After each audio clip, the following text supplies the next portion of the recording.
We want to now discuss the main structure of the ISLM-PC model.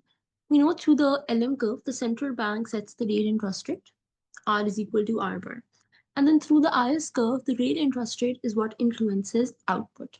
Where we know, okay, when rate interest rate goes down, output increases. Now, why is that? For this, let's recall chapter 5, where we know when real interest rate decreases, investment increases, and that causes demand to increase because investment is one of the components of demand.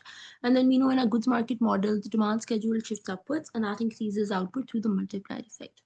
And then through the Phillips curve, this output influences inflation, where then output increases, inflation increases.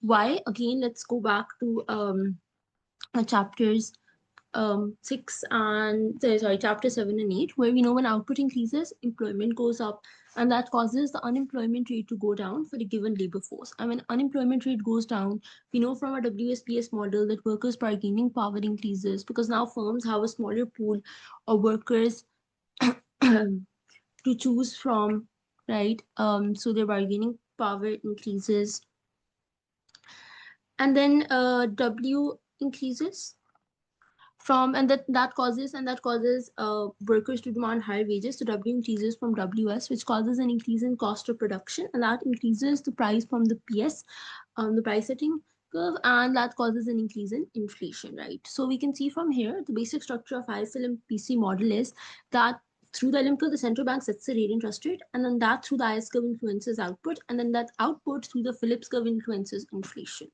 So that's the main structure of our ISLM PC model. So another thing to look at over here is going to be that we know the IS curve has in its background the goods market model from chapter 3. LM curve has in its background the market for real money balances, because we know when the central bank sets the real interest rate, then it adjusts the money supply.